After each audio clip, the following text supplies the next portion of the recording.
우리가 이 작은 승리로 인해서 큰 패배를 경험하는 것이죠. 우리가 작은 성공이 때때로 큰 낭패를 가져오는 경우가 있잖아요. 신앙에서도 그렇습니다. 그래서 하나님이 우리 가운데 은혜를 베푸시는데 어떻게 보면 기도 응답이 있었어요. 그런데 나중에는 내가 기도하면 하나님이 들으시죠. 내가 기도하면 하나님이 나에게 이렇게 나를 긍휼히 여기셨어가 아니라 다른 사람 몰라도 내가 기도하면 하나님 꼼짝 못해. 이렇게 말하는 것은 이제 도를 넘어가는 거죠. 그래서 우리가 하나님의 은혜는 그 하나님을 더 우리가 두려워하고 그분을 더 경외하는 것으로 이어져야지 내가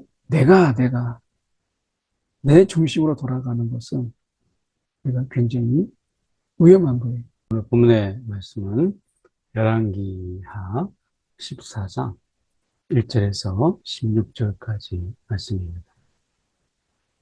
이스라엘의 왕 여호아스의 아들 요아스 제2년에 유다의 왕 요아스의 아들 아마샤가 왕이 되니 이제 아마샤가 왕이 되는 가운데 그 아마샤가 이제 그 왕이 된 때에 나이 25세라 이제 아버지와 다르게 이제 굉장히 어느 정도 성인이 된 다음에 왕이 되죠. 예루살렘에서 29년간 다스리니라. 그의 어머니의 이름은 여호아단이요 예루살렘 사람이더라. 그래서 이 아마샤가 하나님께서 3절에 보시면 아마샤가 여호와 보시기에 정직히 행하였으나 이렇게 되어 있습니다. 그러니까 하나님 보시기에 정직히 행하였지만 그러나 이 기준 그 조상 다윗과는 같지 아니하였다라고 말씀하죠. 그 다윗이 기준이에요.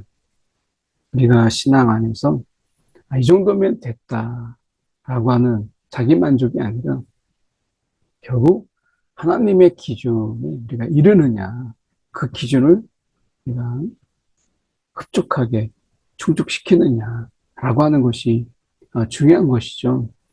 우리가 신앙생활 하면서 믿음 뭐 이 정도면 됐어. 내가 하나님의 말씀 성경 그냥 이 정도 알면 됐어. 이렇게 스스로 우리가 어느 선을 임의로 정하고 있다면 우리가 신앙의 기준은 하나님께 있다라고 하는 것이죠. 그래서 그 기준을 다윗으로 보았고 다윗과는 같지 아니하였다라고 하는 것처럼 우리가 다윗을 어떻게 따라갈 수 있겠어? 다윗은 대단한 인물이니까 이게 아니라 하나님이 지금 말씀하시는 게 바로 그거잖아요.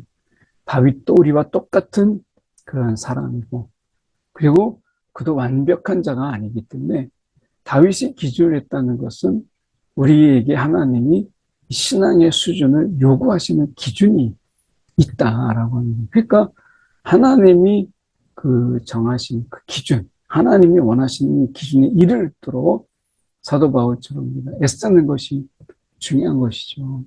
그러니까 내가 한참 밑에 그 다윗보다 한참 아래 내가 기준선을 내가 정하고 이 정도면 됐어 라고 만약에 우리가 신앙생활을 하고 있다면 그거를 높여야 된다라고 하는 거예요.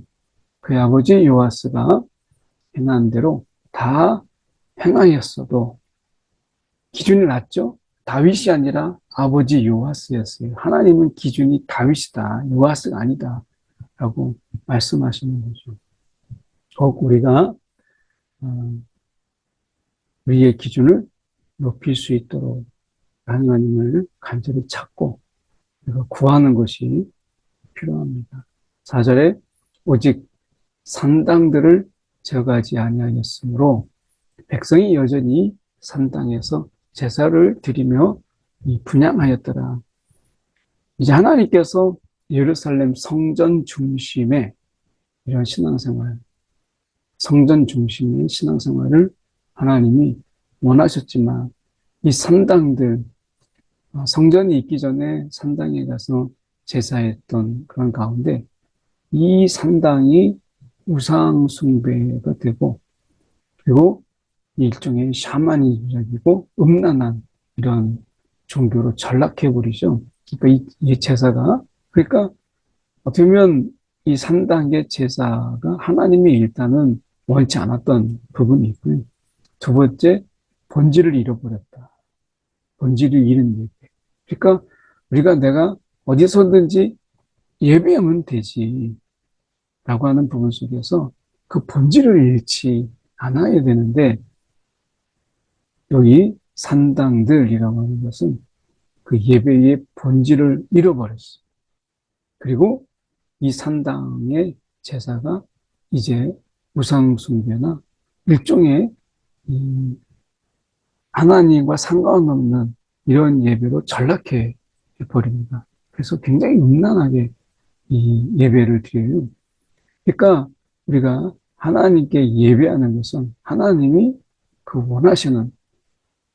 원하시는 곳에서 하나님이 원하시는 방법으로 예배하는 것이 중요한 거예요. 그래서 내가 예배했으니까, 예배 드렸으니까가 아니라 내가 하나님이 원하시고 하나님이 기뻐하시는 방법으로 그리고 그 절차로 내가 예배했느냐 이게 중요한 거예요. 혹시 우리가 개인적으로 나 예배하고 있으니까 근데 하나님이 원하시는 그 주일에 이 예배 아니면 하나님이 기뻐하시는 어떤 온 성도가 함께 드리는 그 예배 이런 부분에 대해서 우리가 등한히 여긴다면 이 또한 우리가 건강하지 않은 것이다. 개인의 예배뿐만 아니라 하나님이 같이 다 드리는 회중 예배 이렇게 얘기하는데 이 회중 예배와 개인의 예배가 조화를 이루는 이것이 필요한 것이죠. 나라가 그의 손에 굳게 섬에 그의 부왕을 죽인 신복들을 죽였으나 그 아버지 요아스가 이제 죽게 되는데 그 부왕을 죽인 이런 신복들 배반하고 그리고 일종의 그 왕을 죽인 이 죄가 굉장히 크지 않겠어요? 그래서 신복들을 죽입니다. 왕을 죽인 자의 자녀들은 죽이지 아니하였다. 여기에서 그 치밀어 오르는 복수 이런 부분들을 그 아버지 왕을 죽인 그 신복들만 죽게 하고 그 자녀들은 완전히 그 가족을 완전히 몰살시키고 멸절시키진 않았어요. 이것은 그 기준이 중요한데 모세의 율법책에 기록된 대로 함이라. 그 율법에 기록된 대로. 그래서 여호와께서 명령하여 이르시기를 자녀로 말미암아 아버지를 죽이지 말 것이요 아버지로 말미암아 자녀를 죽이지 말 것이니 오직 사람마다 자기의 죄로 말미암아 죽을 것입니다. 사람에게는 그 죄값은 각각에 있는 거예요. 각각. 그래서 우리가 이런 연자죄를 통해서 우리가 그 죄를 그 가족까지, 그 자녀까지 또 그 자녀가 그 아버지의 죄 때문에 이렇게 되는 것이 아니라 각각의 죄인 거죠. 그러니까 어떻게 보면 죄값을 물을 때는 그 각각의 사람들에게 그가 죄를 물어야 되는 것이고 구원도 그 각각에게 있는 거예요. 그래서 가족에 누가 구원받았으니까 내가 옛날 우스갯소리로 그냥 치맛자락 붙잡고 같이 구원받는다 라고 하지만 구원은 각각이다 라고 하는 거. 그래서 우리에게는 하나님은 우리가 예수님을 그 각각이 인격적으로 만나는 것이 중요한 거고 이것을 분명하게 보여주는 것이 성령이 각각에 임하셨다라고 하는 것이에요. 그래서 그 성령이 각각의 심령에 거하면서 친밀함으로 그분의 충만함으로 우리를 다스리기를 원하시고 계시다라고 하는 것을 기억할 필요가 있죠. 아마시아가 소금 골짜기에서 에돔 사람 만명을 죽이고 또 전쟁을 하여 셀라를 취하고 그 이름을 욕두엘이라 하였더니 오늘까지 그러하니라. 욕두엘. 우리가 읽기에는 조금 우리가 부담스러운 이런 말로 되어 있지만 사실은 이 원어적인 의미는 하나님에 의하여 정복된 곳, 하나님에 의하여 정복된 곳이라고 해서 욕두엘이라고 합니다. 그러니까 어떻게 보면 이 셀라라고 하는 것은 에돔 민족의 수도인데요. 이 셀라가 이 고도가 300m 우리가 높이에 위치되어 있기 때문에 어떻게 보면 자연적으로 굉장히 그 천연 요새예요. 그래서 이런 어떻게 보면 이 요새를 깨기가 참 쉽지 않은데 하나님이 그가 지금 하나님의 율법책을 기준으로 해서 또 하나님 말씀대로 통치하니까 하나님께서 또한 이런 승리를 그에게 주셨어요. 그래서 욕되리라 하였더니 하나님에 의해서 정복되는 이러한 하나님의 은혜를 경험하죠. 아마샤가 예후의 손자 여호아스 아들 이스라엘 왕 요아스에게 사자를 보내 이르되 오라 우리가 서로 대면하자 이렇게 얘기합니다. 이것은 전쟁의 선포예요. 우리가 한번 맞짱 뜨자 뭐 이런 겁니다. 그러니까 아마시아가 여기 어디에도 하나님께 묻고 또 하나님이 또 허락하시고 말씀하신 이런 게 아니라 이 전쟁에 분명한 이유가 없어요. 이렇게 전쟁해야 될 이유가 없는데 아마샤가 한번 내가 에돔에서 이겼는데 우쭐거리면서 한번 맞짱 뜨자 이렇게 된 거예요. 그러니까 여기에서 교만한 거고 너무 자신감이 넘친 거죠.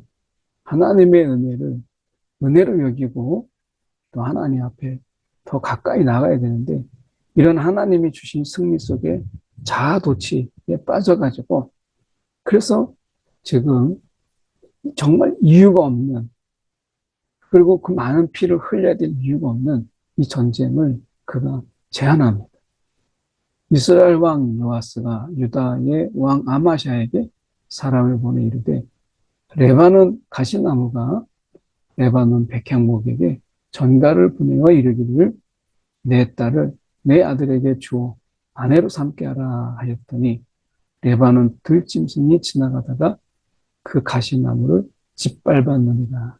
그래서 이 가시나무가 지금 유다고 아마샤고 그리고 백향목을 자신 요아스라고 보았어요.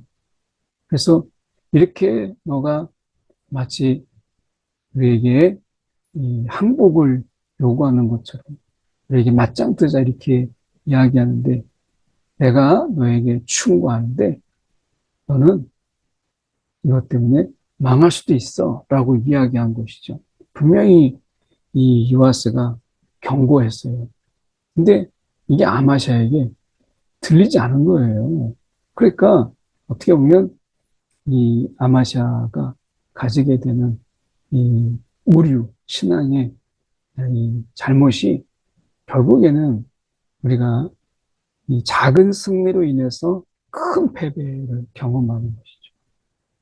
우리가 작은 성공이 때때로 큰 낭패를 가져오는 경우가 있잖아요. 신앙에서도 그렇습니다. 그래서 하나님이 우리 가운데 은혜를 베푸시는데 어떻게 보면 기도 응답이 있었어요. 그런데 나중에는 내가 기도하면 하나님이 들으시죠. 내가 기도하면 하나님이 나에게 이렇게 나를 긍휼히 여기셨어가 아니라 다른 사람 몰라도 내가 기도하면 하나님 꼼짝 못해. 이렇게 말하는 것은 이제 도를 넘어가는 거죠. 그래서 우리가 하나님의 은혜는 그 하나님을 더 우리가 두려워하고 그분을 더 경외하는 것으로 이어져야지 내가 내 중심으로 돌아가는 것은 우리가 굉장히 위험한 거예요. 영적인 부부 속에서 늘 사단은 우리 가운데 그렇게 자기 중심으로 돌아가도록 부추기죠.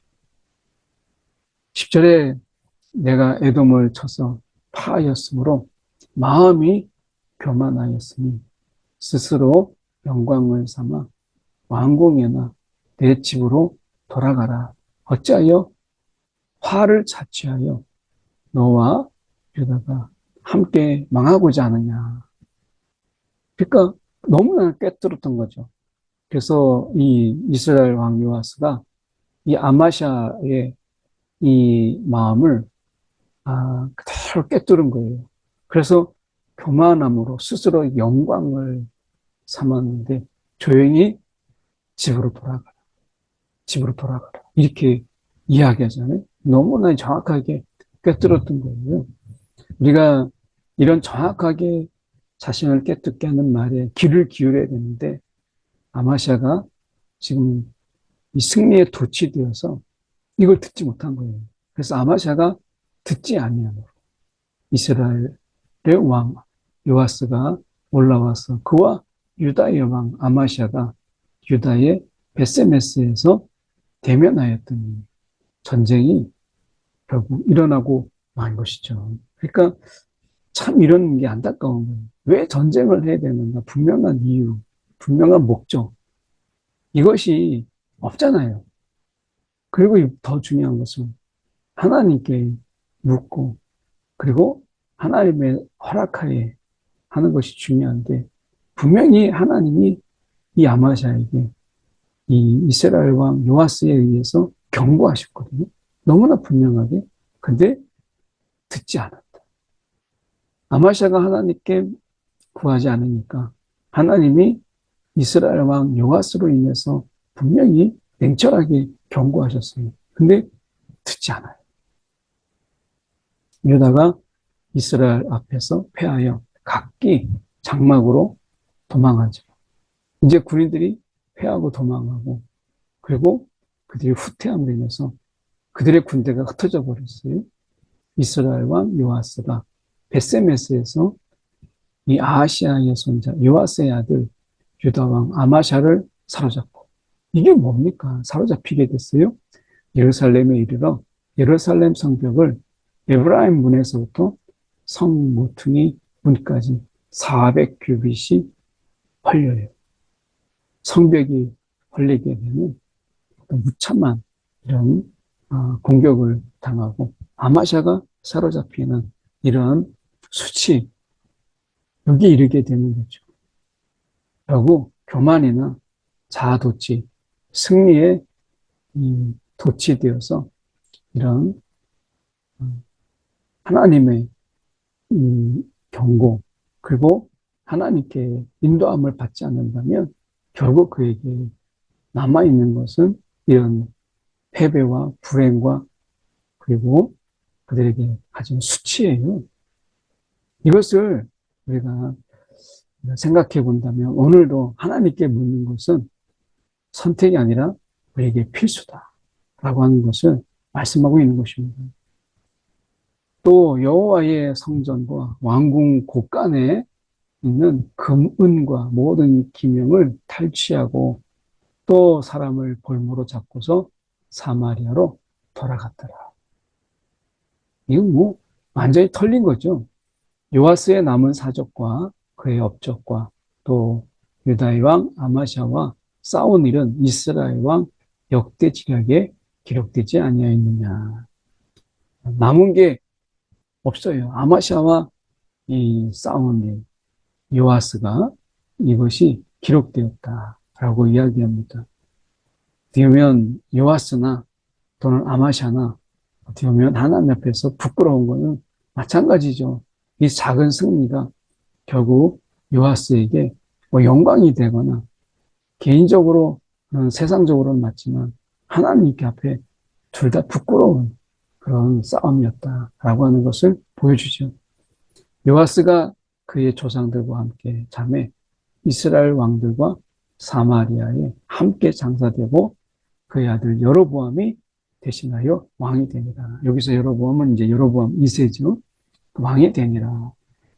오늘 말씀 속에서 우리가 하나님의 은혜로 그래서 은혜와 평강을 사도 바울이 이야기하잖아요. 그 은혜의 지속, 이 평강, 이것이 평강인데 오늘 은혜가 우리가 사사기에 보면 하나님이 은혜를 주셨는데 죄에 빠져요.